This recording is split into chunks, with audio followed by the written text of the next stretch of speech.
Uma ótima quarta-feira para você que começa o seu dia se informando aqui no canal do Lessa, sabendo tudo sobre o Fluminense que enfrenta aqui em Belém. Agora sim, falando direto aqui de Belém, capital do Pará, onde o Fluminense enfrenta o Remo amanhã lá no Mangueirão, jogo importante, Campeonato Brasileiro.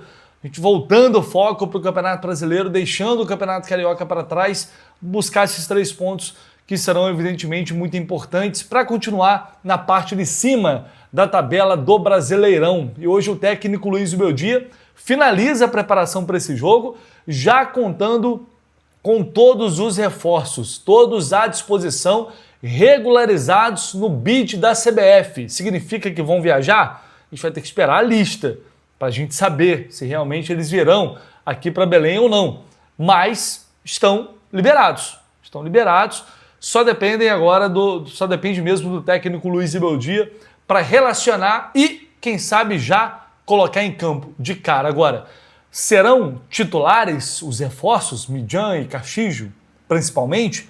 Ou o Zubeldia vai, mesmo com a derrota na final do Campeonato Carioca, vai devagar, vai pouco a pouco, vai primeiro testar cada um em algum momento?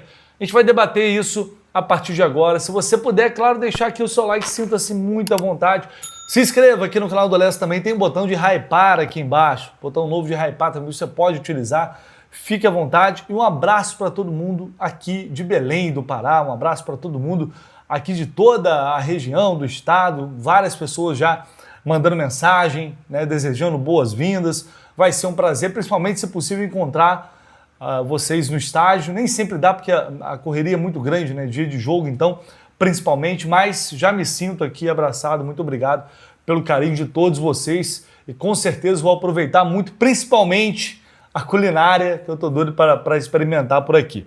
Mas vamos lá, vamos falar de Fluminense, desse provável time que o Zubeldia vai mandar a campo, porque isso a gente debateu muito após a final do Carioca e é claro que ela tende a deixar alguma cicatriz ou cicatrizes.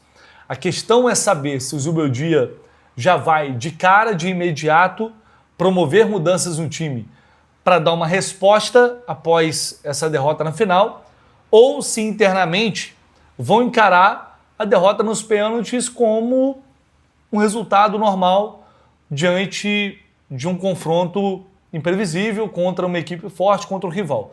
Por que eu estou falando isso? Porque talvez, eu sempre tenho um pé atrás com isso, normalmente a pressão do lado de fora é muito mais forte do que a pressão lá dentro. O senso de urgência normalmente nunca é o mesmo da torcida, de quem está vendo de fora e de quem está no dia a dia trabalhando.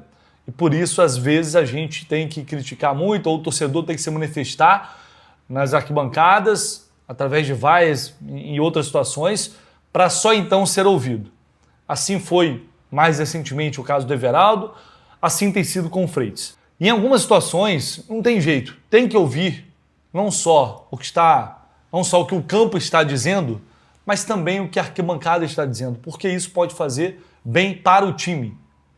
Agora vai ser extremamente importante o Zubeldia e também a equipe dar uma resposta imediata, para não entrar, o meu receio agora é entrar numa redoma negativa, jogar para baixo e iniciar pela primeira vez uma fase de fato ruim sob o comando do Zubeldia. Então, o meu temor agora é esse. E por isso a resposta ela tem que vir de preferência já amanhã contra o Remo. E o Zubeldia precisa ajudar nesse sentido. Ele precisa sinalizar para o torcedor que também está percebendo e está vendo o que todo mundo está vendo. E eu vou citar o Freitas mais uma vez, mas não é para pegar no pé, perseguir ninguém. Quem me acompanha aqui sabe que eu não faço isso. A gente faz, critica, elogia quando tem que elogiar, assim como eu já elogiei várias vezes o Freitas. Mas o momento pede descanso para ele e descanso para o torcedor. É bom para preservá-lo também. Às vezes não adianta ficar dando murro em ponta de faca. Só vai piorar e desgastar ainda mais a situação. Agora é hora de aproveitar que chegou um reforço, chegou o Midjan, é um jogador que vem já, né, já vem com um estofo de uma excelente passagem pelo futebol uruguaio, parece ser um cara de qualidade, dá essa chance e vê se o cara dentro de campo vai ganhar a posição, dar oportunidade. Porque é a tendência natural. Até porque o Fluminense investiu. Pesaram também nessa contratação. Pode chegar a 5 milhões de dólares. Não pode ser por acaso. E isso tem que estar acima, o que é bom para o time tem que estar acima de uma gestão de grupo. Tem que ser feita, sempre tem que ser feita. Tudo tem que ser construído dentro de uma coerência para o treinador não perder o vestiário. Porque, infelizmente, a gente sabe que no fim das contas o jogador determina. E a gente sabe o que acontece. Ah, mas não pode ouvir, mas não pode fazer o que o jogador quer. Mas não pode... Mas no fim das contas, se não tomar cuidado, a gente sabe que o treinador ele vira passageiro. Então, eu tenho certeza que o Zubeldia vai ter inteligência para fazer esse processo de mudança agora. Assim, não pode demorar. E talvez não faça tudo de uma vez só. Como, por exemplo, barrar o John Kennedy já nesse jogo, colocar o Castillo. Será que ele vai fazer? Porque eu vou colocar aqui para mim o que seria o time ideal hoje com esses reforços confirmados que chegaram. Recentemente até fiz isso e acho que eu não me expressei direito, creio eu, quando eu escalei ali o time que eu achava que é a equipe que vai se firmar a partir de agora. Mas não necessariamente é o time que eu gostaria de ver em campo. Porque o time que eu gostaria de ver em campo, principalmente depois dessa reta final de Carioca, esses 2 jogos decisivos, o segundo jogo contra o Vasco e contra o Flamengo, essas partidas ligaram alertas importantes. E por isso eu bato nessa tecla de novo. Tem que dar uma resposta. E para dar essa resposta no momento, eu acho que o Zubeldia vai precisar mudar peças. Não só mexer com o emocional, não só, sabe, não, vamos agitar, vamos conversar. Eu acho que vai ter que mexer. Com a entrada do Midian no time,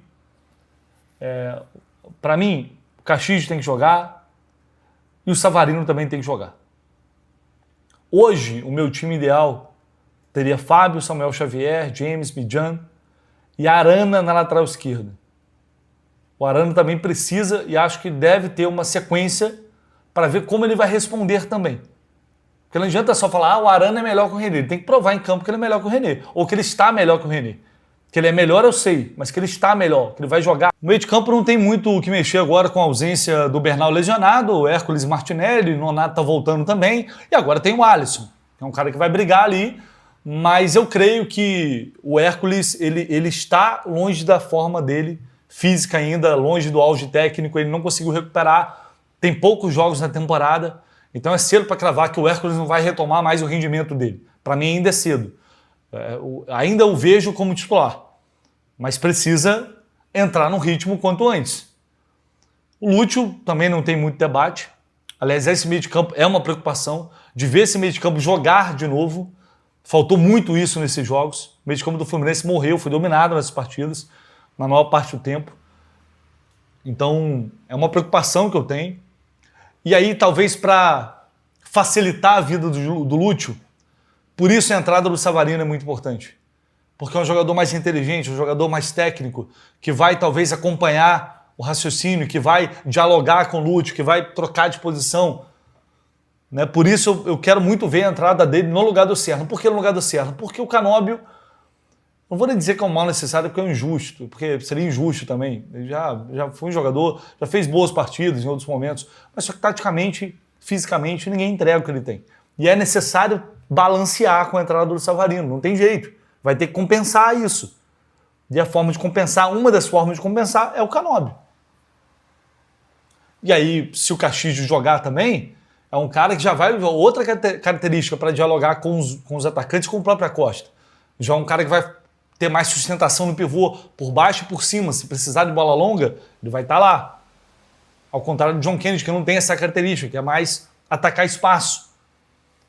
O Castillo muda muito a forma do ataque jogar. Então são opções diferentes e oportunidades que o Zubeldia vai ter de fazer essas mudanças, aos poucos ou de uma vez só. Eu não acho que ele vai fazer tudo isso de uma vez só. Não acho. Acho que ele vai, aos poucos, sentir, colocando ali em segundo tempo e tal. Creio que ele vai fazer alguma mudança, até porque a gente não sabe se ele vai com um time totalmente titular. Ele pode ser que ele poupe um ou outro jogador. Utilize, estou falando poupar entre aspas, porque utilize isso para fazer ali algumas mudanças pontuais. Mas acho que assim, são atletas que estão chegando que podem trazer esse acréscimo de qualidade que eu falei depois do jogo contra o Flamengo, que o time precisa agora para realmente subir o nível, para o Zubeldia fazer essa equipe evoluir com um pouco mais de qualidade técnica, uma referência no ataque e fazer a coisa funcionar. Não pode arriar o pneu, não pode deixar cair. A resposta precisa ser forte e imediata a partir de agora, dentro do Campeonato Brasileiro, conquistando ponto e não deixando a confiança do torcedor novamente se abalar como aconteceu no ano passado. E a gente viu uma relação muito fria do time com a arquibancada de uma forma geral. E nisso, o Zubeldia vai ter um papel muito importante. Vamos ver, a gente vai acompanhar ao longo do dia, vamos aguardar a chegada do Fluminense aqui em Belém, acompanhando tudo para vocês, direto do hotel do Fluminense, vai ter live no Jornada direto do hotel, enfim, cobertura completa para você ficar ligado, inclusive no embarque do Fluminense também, para a gente saber quem vai vir para cá e quem não vai vir. E claro, só para a gente fechar, não dava para não falar da queda do rival ontem na pré-Libertadores, Botafogo caindo para o Barcelona de Guayaquil em casa. Olha o tamanho dessa encrenca que o Fluminense se livrou ao se classificar direto para a fase de grupos. Olha como essa pré-Libertadores é traiçoeira, gente. Alguém tem alguma dúvida de que o Botafogo tem mais time que o Barcelona? Alguém tem alguma dúvida de que o Bahia tem mais time que o O'Higgins? Isso é pré-Libertadores. É uma armadilha absurda. São dois times que poderiam cair no grupo do Fluminense, porque estariam chegando da pré. Poderiam dificultar muito mais qualquer grupo que eventualmente caíssem ali. E os dois acabaram caindo justamente na pré e não vão para a fase de grupos. Olha o prejuízo que o rival vai ter com essa queda. Os dois clubes, né? É uma quebra, assim, é muito pior, na minha visão pelo menos, do que perder um campeonato estadual. Porque você joga grande parte da tua temporada no lixo. Essa que é a realidade. Fora a porrada financeira. Então, cara, não dá para subestimar para a Libertadores. Não dá para subestimar. Botafogo caiu ontem, chutou pra caramba, teve chance, o goleiro deu a vida, a maior atuação da história dele, provavelmente, tal do Contreras, se eu não me engano o nome dele. E é isso. É uma Libertadores na fase de grupos sem Botafogo e sem Bahia, que eram favoritos a chegar lá. É claro que isso é bom. Se um deles cai no grupo do Fluminense, poderia dificultar? Poderia não, dificultaria. Significa, em tese pelo menos, claro, né? Tá aí a prática para mostrar o contrário, mas em tese, dois times mais fracos que vão chegar aí à fase de grupos. É realmente impressionante. Depois a gente vai fazer um conteúdo aqui específico para a gente falar de Libertadores, mas hoje também é dia daquela... Já que riram da gente também agora na final do Carioca, é dia de dar aquela risadinha, mais uma, lá pro bairro. Olha só, tem também cupom na Food Fanatics Jornada 10 e tem novidade da Puma na Food Fanatics. Vou colocar na tela para vocês aí agora, não só as camisas desse ano, mas tem boné também ali da Puma, personalizado, mochila, olha só que mochila linda, cara. E se você for lá, você vai ver que é um produto de muita qualidade, muito espaçosa, mochila linda, tem bolsa de viagem, olha só, essa mala aqui, preta também, bolsa. Mas pô, Léo, tá carão, tá muito caro. Camisa personalizada também, várias camisas personalizadas.